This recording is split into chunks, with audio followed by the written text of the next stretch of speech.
Vous écoutez Le Salon dans tes oreilles, une balado-diffusion dans laquelle des auteurs, des autrices et des personnalités discutent de leurs livres et des sujets qui animent l'actualité littéraire.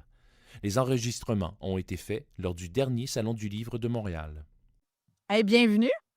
Alors, c'est un petit party de famille, hein? C'est ça qui va se passer. On est à veille de se demander nos noms individuels, puis on va... voilà. Alors, je me présente, Émilie Ouellette. Je serai l'animatrice, donc le lien entre vous et nos invités de feu ce matin. Là, je sais que j'ai probablement beaucoup trop d'énergie pour vous, mais c'est comme ça. Wouhou! J'ai envie de... Tu comprends? Donc, ce matin, on va discuter, on est ici pour parler parentalité, mode d'emploi non fourni, parce que s'il y en avait un, on ne serait pas ici. On serait heureux, reposé, calme et pas cerné. Et hein. ça serait un best-seller. Et ce serait un best-seller, vraiment. Mais quand même, on a envie de se poser des questions, puis on a envie de réfléchir ensemble, et surtout de se sentir moins seul. C'est souvent ça que j'ai envie de dire. Et je vais présenter vos livres qui ne sont pas présents en ce moment, mais on espère que les livres arrivent éventuellement. Vous allez pouvoir les voir. Donc, je commence sans plus tarder. Est-ce que vous êtes prêts? T'es prêt? Wouhou! OK. Alors, je te le dis, je sais que j'ai trop d'énergie, mais je suis comme ça. Et j'ai pas pris de médication ce matin, donc voilà. Alors, on va commencer par... Tiens, Fanny, je vais commencer par toi à te présenter. Alors, Fanny Rainville, mesdames et messieurs, elle est une artiste multidisciplinaire, comédienne, scénariste, autrice, diplômée de l'École nationale de théâtre. Elle a joué à la scène comme à la télévision. Tu as été partout, hein, pour vrai. Et tu fais aussi du doublage, ça, je savais pas. Oui, depuis 20 ans. Ben voyons donc! Ben oui. C'est moi la voix de Lily le castor dans Benjamin et ses amis.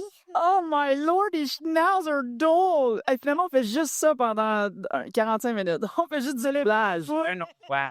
Mais oui, ça fait une autre voix. T'as aussi, t'as publié des romans, hein? T'as publié Les Insoumises, qui a mis en lumière la vie croisée des sages-femmes et des femmes migrantes. T'as aussi publié Le Chant des Braises, qui est une saga familiale sur 4 générations de femmes, qui explore aussi un peu comme la mémoire transgénérationnelle puis les ambitions et blessures. Mais là, aujourd'hui, tu es là pour nous parler avec le livre Maman est partie travailler, qui... Imaginez-vous là dans votre tête, là, il est vraiment beau. La couverture est verte un peu avec en tout cas, qui est publié chez Trécarré. Mais tu n'as pas fait ça tout seul. En tout cas, mais attends, je te laisse dire merci, t'es content d'être là. Je suis super contente d'être là. Et elle a co-publié, comment je dis ça, co-écrit, co-publié, Écrit, co-créé. co-créé, tout, avec Marie-Laurence Grenier, qui est sa cousine. Génie. Mais moi, j'aime mieux Grenier. C'est une blague. Désolée. Marie, t'as même failli t'étouffer dans ton café. Hein, t'étais comme... Ça lui arrive souvent. Mais désolée. Alors, Marie-Laurence Génier. Marie-Laurence, toi, tu es psychologue organisationnelle, titulaire d'un doctorat en psychologie. Hey, moi, les gens qui ont des doctorats, là, ça m'impressionne tellement. Bienvenue. Hey, non, mais un doctorat, là, je veux dire, t'es fatigué, faut vrai, là. OK, à l'Université de Sherbrooke. Tu accompagnes les individus et les entreprises dans le développement des pratiques inclusives et favorables au bien-être, notamment en matière d'équité, de conciliation travail-famille. Là, moi, j'ai une question parce que je le sais d'avant. Tu es maman aussi. Oui. Tu as un enfant de 7 mois. Oui. Est-ce que c'est ton premier enfant? C'est mon premier enfant. Fait que là, gang, je veux juste qu'elle se dise, tu sais, tout, elle a étudié, là, équité, conciliation travail-famille. C'était tout théorique. Puis là, je suis dedans, là. Là, elle va tout de suite voir que ça arrive pas, ça. Bon, tu es aussi chargée de cours à l'Université de Sherbrooke. Et dans Maman est partie travailler, c'est ça, tu as co-signé dans le fond, c'est un recueil de témoignages de mères qui partagent les défis réels de concilier carrière et maternité qui va, à un moment donné, arriver. Merci d'être là. Merci, c'est un grand plaisir. Mais là, tu as un bébé de 7 mois. C'est une fille ou un garçon? Une petite Simone. Donc, Simone, qui a 7 mois, comment, là, t'es-tu correct? As-tu bien dormi? As-tu besoin de quelque chose? On peut-tu faire quelque chose?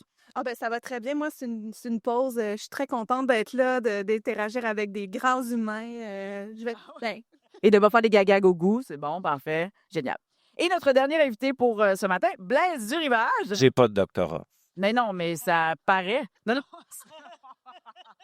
Oh my lordy schnatz! Hey, venez vous asseoir. Voyons donc, il y a des chaises ici, là. Même si vous restez 2 minutes, bienvenue, vous venez vous asseoir. Non. Tout est possible. Mais... pour vrai, d'habitude, je suis vraiment plus professionnelle que ça. Mais là, c'est parce qu'il y a comme une chimie évidente. Donc, Blaise, il est enseignant au primaire. T'as-tu comme enseigné vendredi ou t'étais en pédago? T'as fait des pédago. On dirait, faut-tu que je me penche? OK. Ben oui, tu peux. Oui, non. Ouais. Oui, non, c'était pédagogique. Ben, puis tu sais, les bulletins, là, tu viens de finir les bulletins. Ben oui. Ben oui, t'as fait des rencontres de parents. Puis là, Non, moi, j'en fais pas vraiment. t'aimes pas les parents? Non, parce que moi, j'enseigne la francisation aux églises enfants. OK, donc ils te comprendraient pas.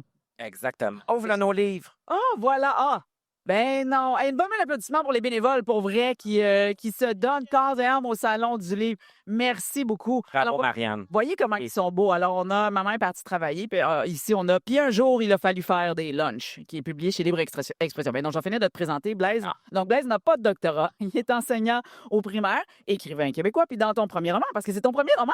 Oui, holy macaroni and cheese. Tu racontes avec humour et sincérité le quotidien de sa famille, lui avec ton conjoint Philippe et vos fils Elliot et Félix, dont un est autiste. Puis tu abordes plein de thèmes comme la parentalité, les doutes, le chaos du quotidien, mais tu mets aussi en réalité un peu puis en lumière la réalité homoparentale qu'on voit dans ce livre-là, mais tu sais, puis aussi, puis on va en parler un peu plus tard, l'adoption via la DPJ. Donc Bravo. voilà. Là, mon Dieu, est-ce que vous êtes là? Est-ce qu'on est prêt pour m'amener? Wouh! OK, oui, allez, on applaudit ces invités qui sont là. Ah, puis moi, vous êtes peut-être pas... moi, je l'ai dit tantôt, hein, Émilie Ouellet, je serai l'animatrice. Puis la raison pour laquelle on m'a demandé d'animer, je vais juste le dire parce que ils m'ont dit... C'est parce que j'ai 4 enfants, tu comprends? Et je pense qu'ils ont fait... Elle va peut-être... Si on peut applaudir, là, quand... Bravo. Bravo, 4 enfants. Applaudissez mon périnée. Et donc, non, mais il est fatigué. Mais je veux dire, dans le sens qu'on s'est dit, c'est des thèmes qui vont nous rejoindre et c'est sûr que moi, tout de suite, puis quand j'ai lu, j'ai dévoré vos livres d'ailleurs, je tiens à dire, j'ai dévoré vos livres dans le sens pas littéraire, là, mais vraiment, parce que j'ai un enfant qui, en tout cas, un autre, qui pourrait mordre du papier. Mais dans les deux cas, on a ici, dans Maman est partie travailler, vous avez rencontré plusieurs femmes qui ont partagé avec vous leur façon comment elles voyaient leur maternité, mais aussi leur carrière, puis tout ça, comment ça s'imbrique ou pas, puis que la réalité versus qu'est-ce qu'on pensait. Fait que c'est super intéressant. Puis plusieurs portraits de femmes diversifiés. On a Kim Thuy, on a Bianca Gervais, puis là, évidemment, genre... Marie-Claude Barrette, Marois Risky. Oui. Vanessa Pilon, la sénatrice Michelle Audette, etc. C'est ça, vous êtes allés. Mais moi aussi, il y a quelques femmes qui ne sont pas non plus connues du public, mais qui Exact. avaient comme une particularité, mettons, différente. Oui, par exemple, une maman policière, une maman Oui. solo. Puis le début de la quête, en fait, c'est qu'on... Est-ce que vous m'entendez bien? Oui, sûrement, je parle fort. C'est la première question qu'on s'est posée, Marie-Laurence et moi, c'est à partir du moment où une femme a des enfants, est-ce qu'elle peut tout avoir, la carrière et la maternité, la famille? Si oui, à quel prix? Fait que ça a vraiment été le début, le moteur, en fait, de notre quête. Puis là, on est allé interviewer des femmes de tous âges, origine, horizon, profession, dont, par exemple, Louise Turcot, qui a 80 ans, pour voir dans son chapitre, on s'attarde, qu'est-ce qui a changé à travers le temps, qu'est-ce qui est resté pareil. Donc, chaque chapitre met en lumière une particularité. Puis Marie-Laurence, après chaque chapitre, va développer des concepts. Par exemple, sur la charge mentale, sur les frontières. Le travail invisible. Oui, le travail invisible, pour donner des pistes de réflexion, de solutions. Exact. Puis moi, au début, tu sais, parce que quand j'ai regardé, je me suis dit, est-ce que ça va être redondant? C'est une question, avant là, de l'ouvrir, je me suis dit, tu sais, parce que là, c'est quand même, vous en avez une vingtaine, là, quand même. Là, 22. 22, c'est ça. Fait que tu sais, tu te dis, est-ce que ça va être redondant, tout ça? Et pas du tout. Pas du tout, parce que les personnalités, les profils, la façon de réfléchir, c'est complètement différent d'une manière à l'autre. Et c'est ce qui confirme que la parentalité, c'est unique à chaque fois, et je dirais même à chaque enfant. Là. C'est pas d'une même mère ou d'un même père à chaque enfant. Mais tu as répondu un peu, Fanny, mais Marie-Laurence, je vais te poser la question. Tu sais, là, vous avez dit le point de départ, mais quand même, c'était quoi l'élément déclencheur pour vous dire, hey, parce que tu sais, entre se poser des questions, puis se demander de ça, puis de dire, hey, on va en faire un livre, puis on va écrire, ça a été quoi l'élément déclencheur? Ben, en fait, je donne la parole à... J'utilise mon ricochet vers Fanny. Oui, c'est ça, oui, vraiment. Puis je vais repasser la POC à Marie-Lou après. Mais en fait, c'est que moi, 2 semaines après avoir accouché, j'étais déjà en studio de doublage. Puis quand ma fille avait 4 mois, j'ai commencé à répéter au théâtre. Puis à ce moment-là, c'était comme un non-choix. C'est-à-dire, dans le milieu, c'était vraiment connu que ben, si tu voulais pas perdre ta place, fallait... en fait, invisibiliser, en fait, le congé de maternité. Ouais. Mais pour moi, à ce moment-là, je me posais pas de questions. Je l'ai fait, puis ça allait de soi. C'est il y a combien de temps? Juste pour... Ma fille a 13 ans. OK, fait qu'il y a 13 ans, c'était ça. C'est ça. Puis après ça, de voir, en fait, d'autres femmes traverser ça, des femmes dans le milieu, mais aussi des femmes qui sont pas nécessairement dans le milieu, je me suis dit, bon, nous, on a une particularité quand même dans le milieu artistique, mais reste que ça reste un défi pour toutes les femmes. Je disais, c'est sûr qu'il faut que j'écrive quelque chose là-dessus. Puis quand Marie-Laurence a terminé ses études, ça avait comme apparu clair qu'elle avait vraiment un apport super important à faire au livre pour dépasser les témoignages, mais aussi apporter justement des pistes de réflexion, de solutions, puis avoir en fait son regard de psychologue sur le sujet. Oui, puis de mon côté, en fait, j'avais beaucoup regardé au niveau des milieux de travail, donc tous les enjeux, justement, des distinctions entre l'expérience des femmes, l'expérience des hommes, dont les milieux masculins. Donc, entre autres, tout le milieu policier. Donc, j'avais beaucoup regardé plus du côté recherche. Est-ce qu'au niveau de la culture, justement, les pratiques de conciliation travail-famille, est-ce qu'elles sont mises en place? Comment elles sont vécues? Donc, bref, toujours eu un intérêt pour les femmes. Donc, tant Fanny et pour les livres. Donc, c'était sûr que j'allais dire oui. Mais c'est parce que au moment où tu lui as demandé, toi, tu n'étais pas enceinte. T'étais pas dans la maternité. L'histoire le dit pas.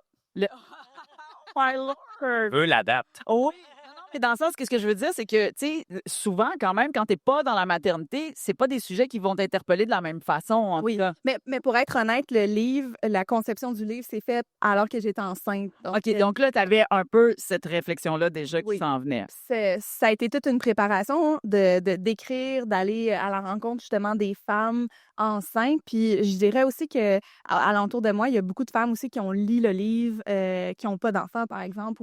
Ça l'a interpellée. Autant, justement, c'est ça, les jeunes femmes que nos mamans.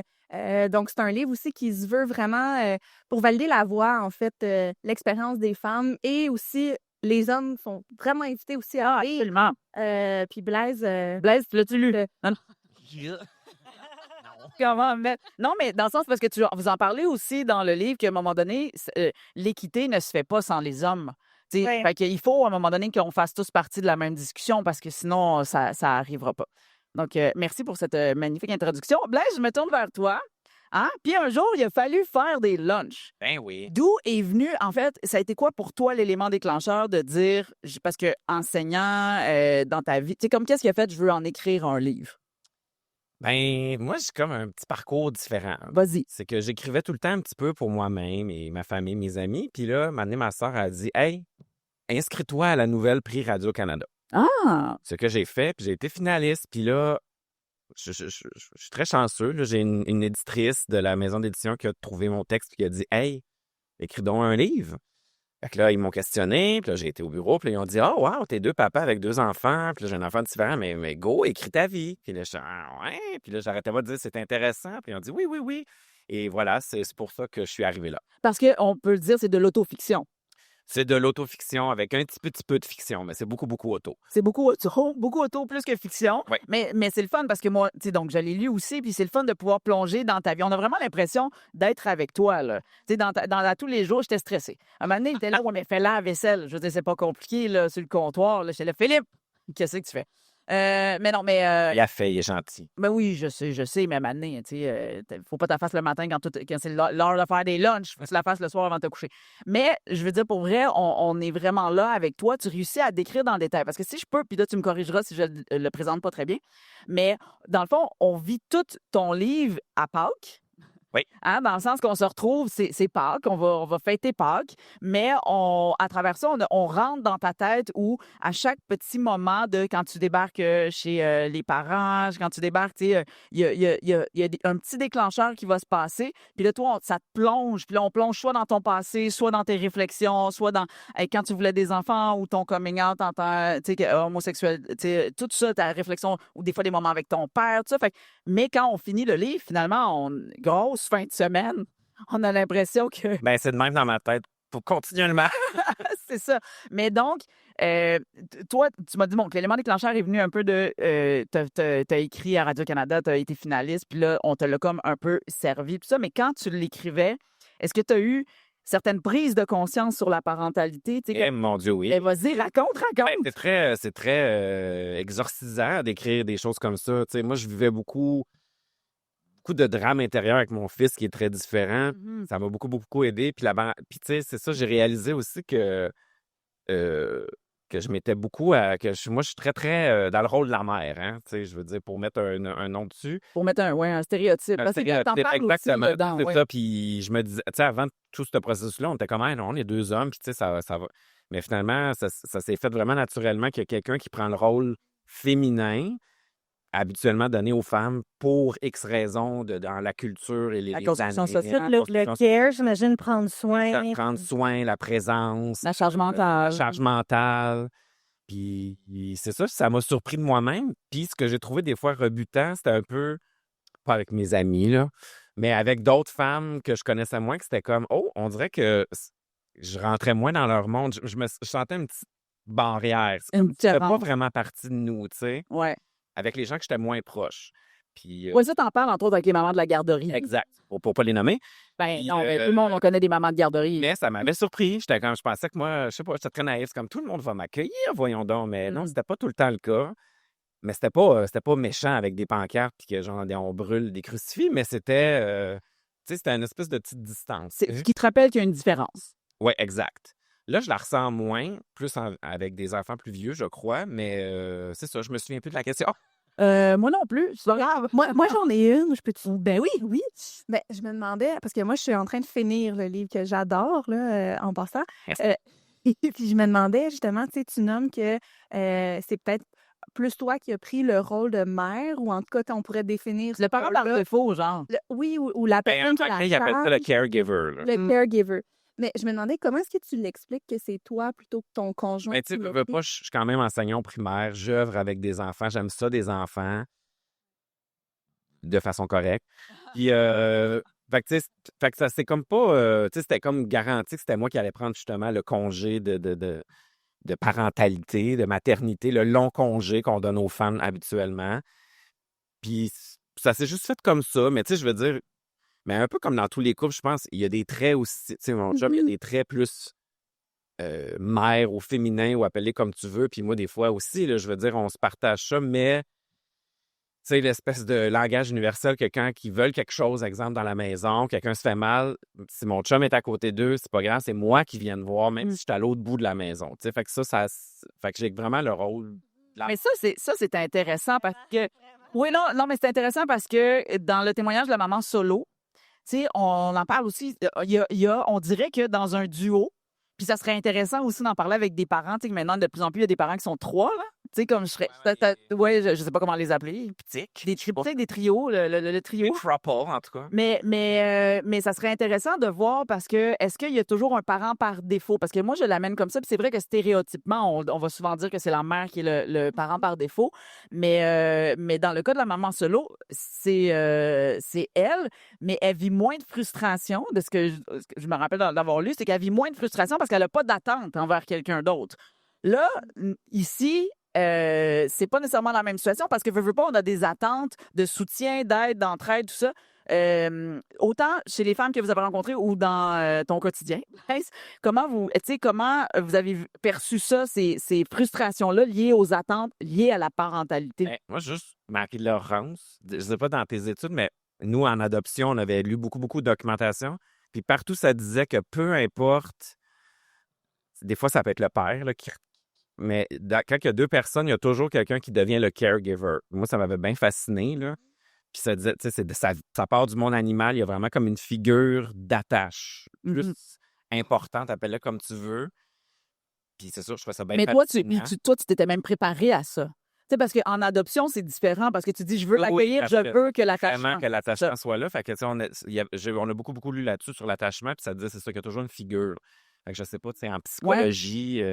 Ben tout à fait. Puis on a rencontré d'ailleurs, parce que dans le livre aussi, on rencontre plusieurs expertes qui sont liées aux différentes thématiques. Puis on a rencontré d'ailleurs Dr. Roxane Larocque, qui est une autre psychologue. Puis c'était intéressant parce que des fois, puis là, il y a plein de choses qui me popent en tête. Là, je vais essayer d'être concise. Non, vas-y, Mais on jase. Il y a des femmes aussi dans le livre qui témoignent en fait qu'il y a certains pères qui ont quitté le nid Je pensais familial. au même chapitre. Ah oui. Puis on essaie de s'expliquer qu'est-ce qui fait en sorte des fois que on veut pas généraliser, mais parfois les hommes ont plus de facilité à quitter que les femmes, ou en tout cas peut-être vivre un peu moins de culpabilité que les mères. Puis, docteur Roxane Larocque, elle, ce qu'elle nous nomme, c'est justement en lien avec l'attachement.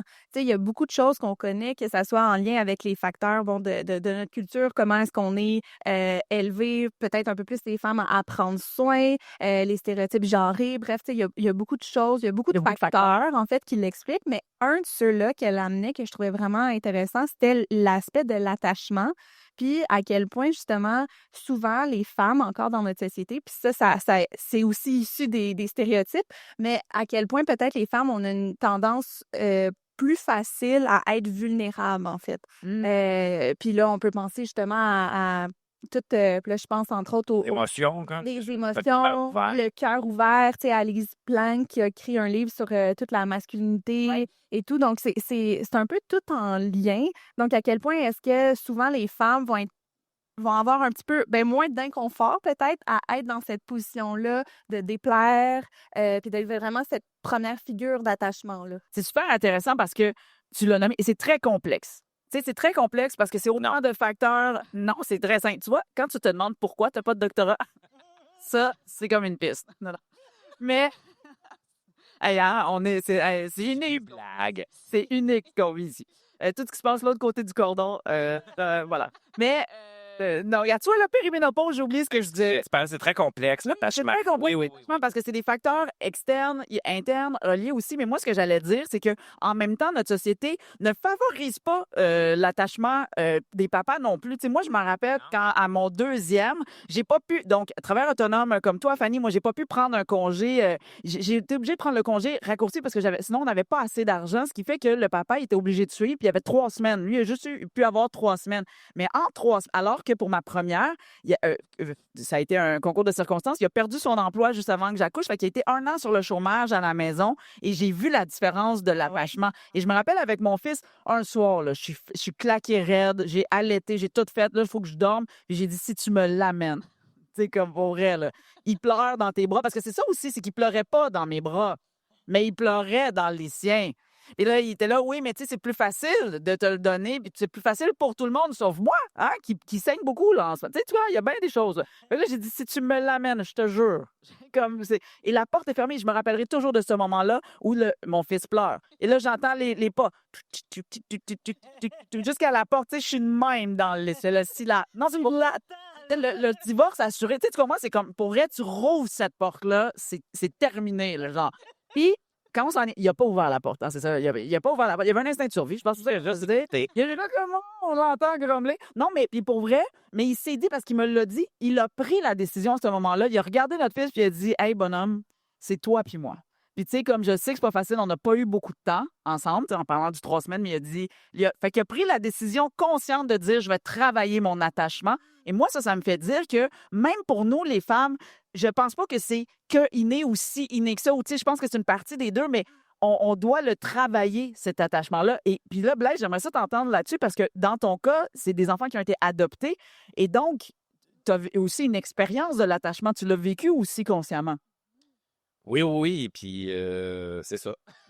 Non, mais c'est parce que je pense à Elliot, ton Le plus premier. vieux, c'est sûr qu'il est arrivé déjà c'est une petite différence. Là, il y avait 3 mois, 2 mois, 3 mois. Mais c'est quand même. C'est une grosse différence C'est dans ça. la vie d'un bébé. Puis, tu sais, lui, en plus, il avait été dans une famille d'accueil, une autre famille. Tu sais, il a fait 2 familles d'accueil. En 2 mois. Jeune, bébé. Mhm. Fait que tout ça, faut. Puis, tu sais, c'était beaucoup, beaucoup à reconstruire. Mais comment s'est passé, mettons, les premiers jours, t'en rappelles-tu? C'était irréel. C'était, tu lis tellement qu'il faut que tu sois au moindre pleur, il faut que tu sois là. Mhm. C'est vraiment, tu le gâteras pas. Là, fait que j'étais constamment connecté au bébé, si tu veux. Tu sais, ma vie... Intraveineuse, le genre. Exact. Là, tu sais, dans la journée, c'était comme... Je le regardais. Là, je faisais pas d'autre chose que C'est ça. correct. Vraiment. Puis... Mais ça, il disait ça. Attends, je vais juste arrêter là-dessus. non, il disait pas autant. Non, mais je veux dire, quand il disait premier pleur, tu sais, quand tu dis Il ça. disait... Parce que, tu sais, des fois, un peu dans notre culture aussi, on a tendance à... Tu sais, quand le bébé pleure, des fois, c'est comme, tu sais, laisse-le pleurer. Oui, c'est pour ça que je trouve ça intéressant, là. Parce que moi, c'était l'inverse. À la DPJ. La DPJ disait, go, aussitôt qu'il pleure, tu lui donnes à boire. C'est pour qu'ils comprennent, en fait, puis en sécurité. Oui, mais tu comprends-tu Non, mais est-ce que vous comprenez l'absurdité de la chose? Pour les enfants de la DPJ, on dit faut vraiment qu'il y ait le sentiment de sécurité, mais pour les autres, c'est comme tu sais, un peu absurde. C'est peut-être parce que dans son parcours, il avait Mmh. il avait pleuré, puis personne n'y amenait du lait ou whatever, Je ou comprends. changeait sa couche. Fait que c'est juste pour Réparer, en reconstruire fait. ça. Ben oui. Ouais. Puis c'était surtout que il disait, c'est pas réparable jamais à 100%. Là, on touche du Ouais. bois, on le voit plus que c'est bien réparé. Mais tu sais, nous, pour lui, puis c'est sûr qu'il y avait sa différence autiste, tout ça. Fait que Mhm. ça a été très long, l'espèce de processus d'attachement de je te repousse, je te veux pas. Tandis que l'autre qui est arrivé bébé, Il y avait quel âge, Félix? C'est Félix, oui. ouais, 0, il est sorti de l'hôpital. C'est ça, t'es allé. Mais il y avait. Ils sont venus nous le porter, c'était fin, c'était un petit service à la livraison. Puis c'était bébé, point, puis tu sais, il n'y a pas rien eu de. Donc, t'as pas senti justement le même l'attachement a pu se faire. Mais tu sais, moi, ce qui me fascine, j'œuvre dans un milieu primaire scolaire. Je vois beaucoup d'enfants qui ont des troubles d'attachement, mais qui viennent d'une famille, tu sais, je veux dire, Oui. Sont pas adoptés. normale, Oui. exact, tu sais, voyons, biologique. Oui. Fait que, tu sais, il y a quelque chose qui se passe. C'est bien mystérieux, tu l'as dit, c'est bien complexe, l'attachement. Oui. Qu'est-ce qui définit ça? Je sais pas. Ben, puis encore, mettons, je me retourne vers notre experte psychologue, mais dans le sens que même dans une même famille, j'imagine, c'est pas nécessairement le même attachement parce que les besoins sont pas les mêmes ou la réalité. Non, les besoins sont pas les mêmes. Puis on a tout aussi, ben Émilie, tu as 4 enfants. On n'a Mm. pas le même lien non plus avec chaque enfant. Donc, On en a tous un préféré, c'est ça que tu veux dire? Ouais. Pour Émilie, elle est assise dans la salle. Ah, oui, c'est la mienne, c'est mon enfant. Là. C'est toi, c'est toi. Excuse-moi, continue. J'avais pas vu une chance, tu me l'as dit, langue est là. Ben, tu sais, comme toi, mettons, Fanny, qui est partie travailler, tu sentais-tu justement Ouais.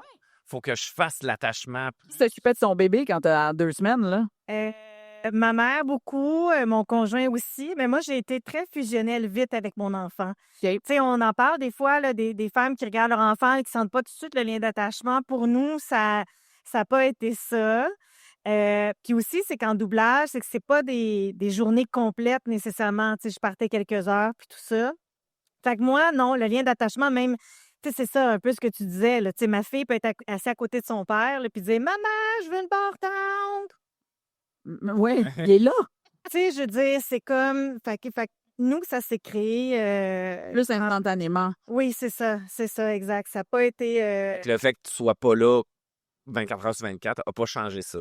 Non. Mais t'avais un bon système de toute façon. Comme tu avais ta mère, t'avais. Oui, c'est ça, exact. Il parlait avec la voix de la tortue. Avec la. Oui, exact. C'est exactement ce cadre-là. Mais mais... Tantôt, on a parlé un peu de culpabilité, puis je vais nous ramener là-dessus aussi, parce que ça, c'est quelque chose qui est très payant pour restreindre. Moi, je vais gros, là, je pense pour restreindre le droit des femmes un peu, puis la liberté des femmes, dans le sens qu'on joue sur cette culpabilité-là de.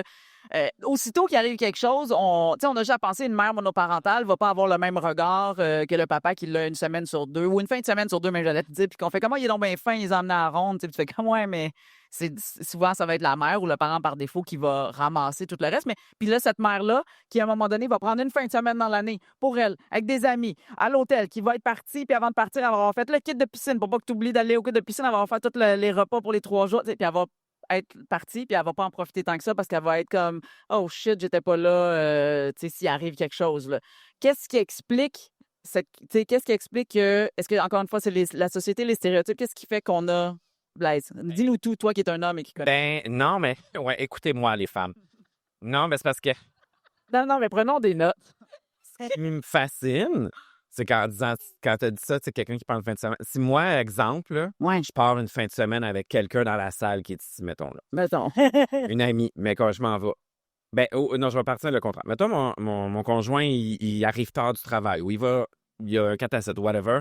Mes enfants, ils font comme juste, il est où papa? Il est pas là, il va arriver plus tard. Fin. Si moi, j'ai un souper ou j'ai quelque chose, tu t'en vas tout le temps. Je me fais tout le temps accuser, mais je suis comme... T'es jamais là. Mais d'où ça sort? Moi, c'est plus ça. C'est pourquoi que c'est moi qui je me sens coupable, là? Oui, oui. C'est comme parce que j'ai le rôle de la mère. Moi aussi, je ramasse cette culpabilité. Fait que je sais ce que vous vivez, mais c'est ça. Mais je pense que c'est société. J'ai aucune idée. Mais on est. Et moi, je me demande toujours à qui ça bénéficie. Tu sais, c'est une question de plus. À qui ça bénéficie qu'on se sente comme ça puis qu'on finisse? Parce que ça va être des choix qu'on va faire. À un moment donné, on va choisir de peut-être rester plus à la maison, on va choisir de moins avoir une carrière différente. Puis ça, vous en avez rencontré. Ben, Là. puis c'est aussi, tu sais, par exemple, moi, c'est surtout la sensation de, mettons, quand je pars, de ne pas être tout à fait partie. Tu sais, j'ai une pensée toujours pour la maison. Quand je suis à la maison, je je pense au travail aussi. Oui. Fait que c'est plus ce sentiment-là de jamais être 100% quelque part. Oui. C'est ça, moi aussi, je l'ai vécu. Mon conjoint est parti travailler 3 mois à l'étranger. Ma fille s'est un peu ennuyée, mais elle n'a pas fait de cas, tu sais. Là, je reviens d'une petite retraite d'écriture parce que oui, je me suis permis d'aller en retraite d'écriture. Le nombre de textos que j'ai reçus C'était 5 jours. Là.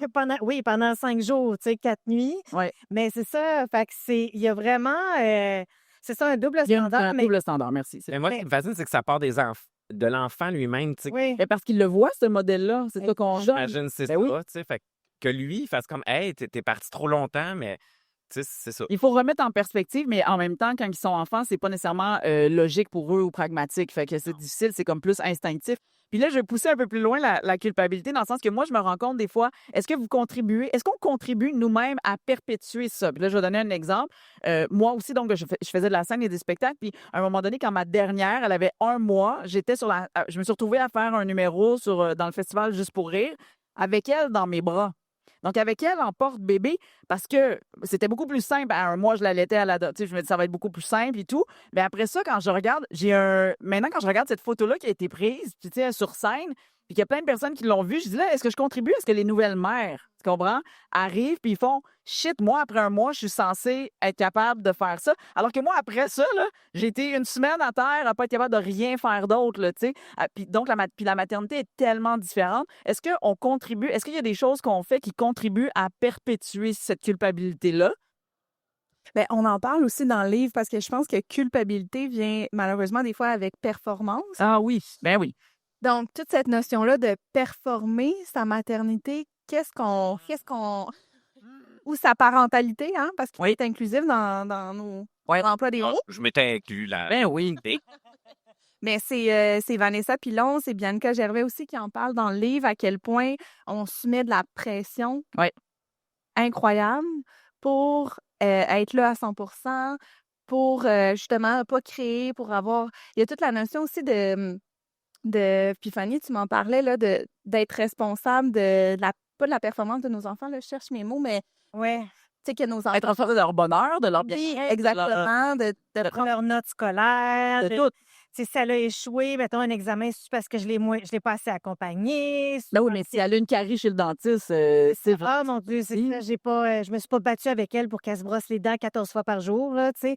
Mais par contre, ce que je trouve intéressant de ce que tu dis, c'est le fait d'avoir ton bébé sur scène, ça a aussi empêché d'invisibiliser le fait qu'une femme qui vient d'avoir un bébé est présente dans la société. Mais tu vois-tu le paradoxe de ça? C'est que là, je contribue-tu ou je montre ou je. Tu sais. Puis moi, je vais vous le dire, là, dans un des témoignages d'une femme que vous avez rencontrée qui m'a confrontée personnellement, c'est celui de Kim Thuy. Ça m'a confronté, les filles, OK? Là, toi, je sais, tu l'as De quelle façon? Ça va te confronter en décalage. Mais parce que Kim Thuy, que j'adore, qui est très inspirante, elle a, je sais pas comment le dire, mais elle a choisi d'acheter la paix. C'est tout ça, comment je pourrais le dire, là? Expliquez-le mieux que moi. Tu fais référence au travail invisible? Oui. Ben, en fait, Kim Thuy, ce qu'elle nous explique, je vais vous donner un exemple. Elle était à l'étranger quand elle a eu ses enfants. Puis, elle a décidé qu'elle repassait, en fait, les chemises de son conjoint La nuit. la nuit, sans qu'il s'en rende compte. Elle a un bonheur, en fait, à tout faire sans que les gens s'en rendent compte. Donc, vraiment, là, tu sais, tout ce qui est travail invisible. Elle revendiquait le travail Elle invisible. revendiquait le travail invisible qui sont associés à toutes les tâches domestiques, en fait. Puis elle, tu sais, alors que beaucoup au Québec, on se dit, on veut rendre visible le travail invisible qui est surtout porté par des femmes, bien, Kim Thuy, elle a un plaisir à faire pour les autres sans qu'il s'achète au-delà de son conjoint. Oui. Quand son conjoint s'en est rendu compte, bien, il rentrait pas ses chemises, il les laissait dans l'auto. Donc, tu sais, c'était pas lui qui mettait Non, c'est ça. cette pression-là. C'était vraiment son choix à elle. C'est comme, c'est sa façon d'aimer, c'est sa façon de donner. Mais ça nous a vraiment touché, ce témoignage-là. On a été avec elle pendant 2h30, puis il a fallu l'arrêter parce qu'on avait d'autres obligations. Elle a été extrêmement généreuse, puis je trouve que, justement, ça ça vient nous chicoter, sa façon de penser, mais ça nous fait aussi évoluer dans un autre modèle. Puis on peut le comprendre à être issu d'une autre culture, à le côtoyer la mort. Ouais. Tu sais, fait que En fait, il y avait ça aussi, c'est que ça venait pour elle de dire, moi, j'ai failli mourir à 10 ans ou à, tu sais, tout ça. Fait que c'est comme si chaque jour est vraiment comme je suis contente d'être encore là.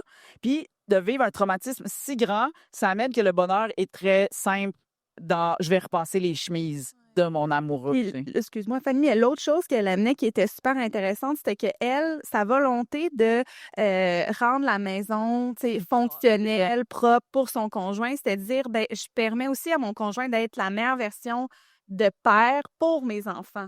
Oui. Donc, c'était ça aussi sa motivation, c'était de pouvoir comme le libérer, mais ultimement, elle le faisait pas nécessairement pour lui, elle le faisait pour elle, mais surtout Pour ses pour enfants. ses enfants. Mais là où ce que ça me confrontait, je me disais, mais qui le fait pour Kim? Ah, Tu sais, non, oui, comment c'était ça la réflexion, là? Qui le fait pour Kim? De ce que j'ai compris de ces témoignages-là, c'est que pour elle, c'est comme si c'est son love language Ouais. de faire tout ça, tu sais.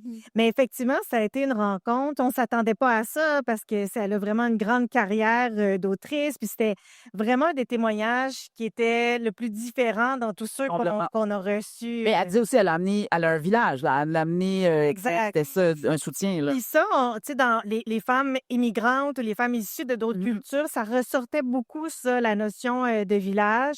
On a rencontré une femme, une maman qui vient du Congo, puis elle disait, ben ses enfants, elle arrivait chez sa mère au Congo, elle laissait les enfants, elle partait, puis c'était naturel. Elle dit, tandis que tu arrives ici, même si son frère était là, ben tu peux plus faire ça au Canada, tu sais. Fait qu'il y avait vraiment pour elle, choc. vraiment un gros choc, tu sais, par rapport à justement, c'est quoi la parentalité ici au Québec versus ailleurs. Absolument. Là, je vais juste prendre un moment. On est arrivé au moment où, si ça vous tente, il y aurait des questions. Si vous avez des questions ou envie d'avoir un témoignage ou quelque chose envers nos invités, ça serait le temps. Est-ce qu'il y en a? Levez la main si vous voulez. Non? Mes questions sont tellement intéressantes. Hein? C'est correct, je vais y aller. Non, mais je voulais juste que vous soyez à l'aise. Non, c'est la bénévole. Et c'est la bénévole qui a le micro. Donc, si jamais vous voulez intervenir, juste levez la main, puis elle va venir vous voir. Et on approche déjà de la fin, mon Dieu, puis il y a plein d'affaires que OK, bon. Là, je vais y aller directement avec vos livres, parce que d'ailleurs, vous allez pouvoir trouver les livres ici en Salon du Livre. Mais comment vos livres participent-ils, vous pensez, chacun à leur manière, à redonner du pouvoir aux parents? Hein? Non, mais je vous avais bonne la question. Du pouvoir. Ah oui, Blaise? Ben moi, ce que j'espère, c'était montrer que ma réalité qui est différente, puis Oui. de deux papas et d'enfants adoptés et d'un enfant qui est très différent. Ben moi, ce que j'ai aimé, parce que j'ai eu des petits témoignages de gens, c'est que finalement, ben, je me retrouve. Puis ça m'a comme, c'était ça un peu le but. C'était comme, même si on est différent, parce que tantôt, tu as dit, on a tous différents, mais je suis d'accord. Puis en même temps, mais je trouve qu'on se ressemble. Il y a des choses qui nous On rassemblent. rassemble. Puis moi, c'est ça qui m'a beaucoup réconforté, parce que tantôt, tu as parlé de la performance. Moi, je me sentais très imposteur. C'est ça, je pense que c'est ça que je me perds dans ce que je voulais dire. Mais je veux qu'est-ce qui Mais qu'est-ce dégage. qui nous rassemble, selon toi? Même si on a chacun des différences, c'est quoi le... Ben moi, en lisant ton livre, je suis vraiment identifiée. Mhm. Tu sais, à toi, j'ai même écrit, je veux jouer ton ami. Mais c'est ça, en fait, c'est que l'expérience de parentalité, je pense ça nous rejoint de différentes façons, tu sais, On sait pas ce qu'on fait. On n'a pas... Ouais. hein, tu sais, c'est ça, on sait pas ce qu'on fait. On fait du mieux qu'on... Pas d'emploi. C'est ça. Finalement, on a répondu à la question.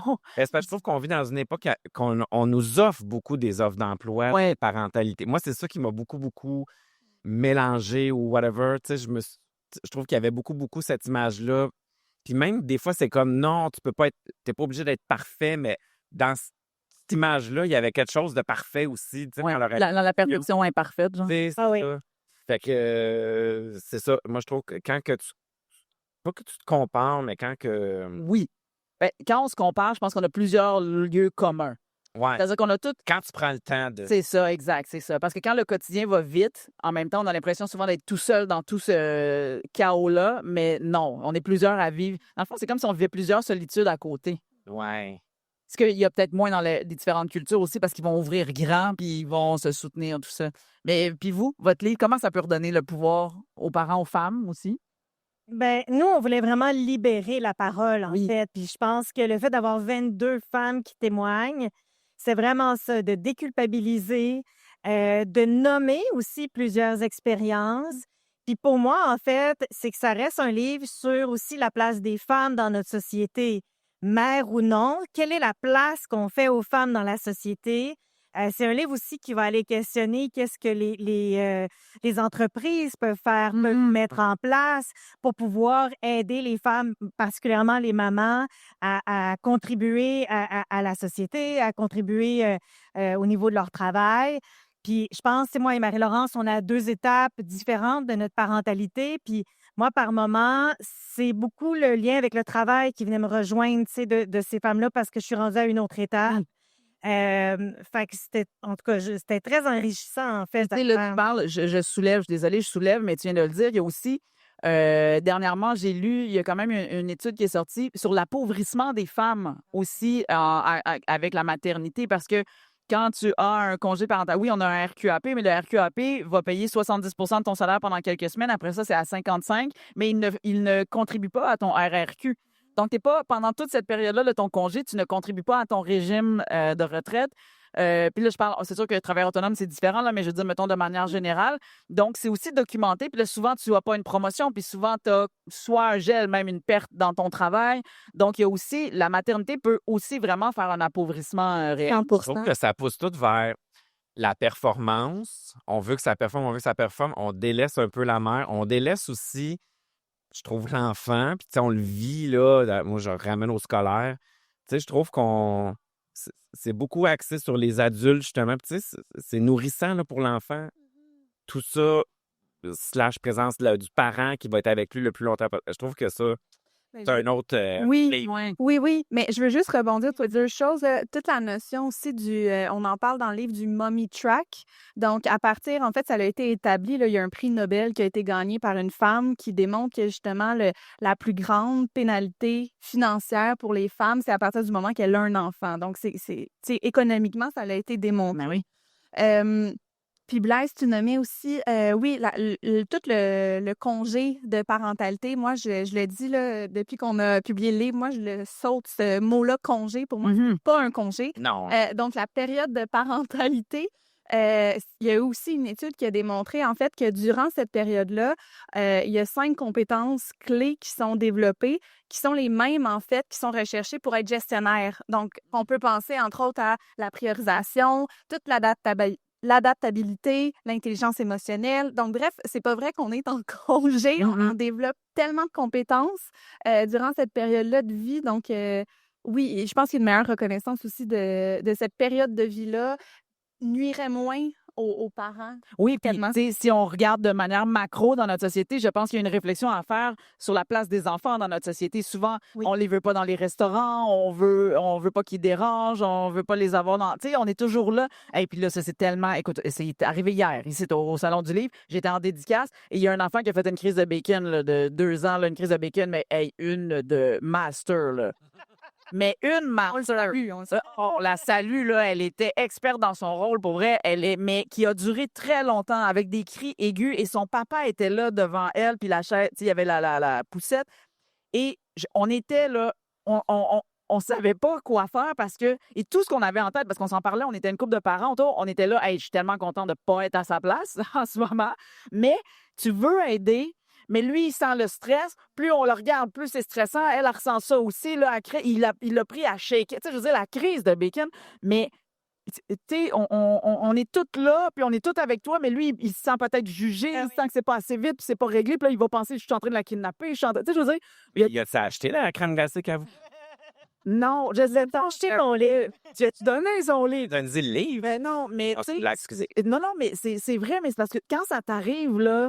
Oui, c'est la pire affaire. C'est la pire affaire. Ça Alors qu'on a tous eu des crises de bacon. Mais oui, Enfin, sauf que si on était dans une société, ma réflexion, c'est si on était dans une société où c'était beaucoup plus, tu sais, je veux dire, il y aurait peut-être un soutien ou un regard différent, une perception différente qui fait Un jugement de moins. C'est ça, tu sais, fait que voilà. Bref, fait que c'est aussi de se demander, c'est parce que c'est autant macro que des fois, c'est aussi dans nos vies quotidiennes, puis qu'est-ce qu'on fait.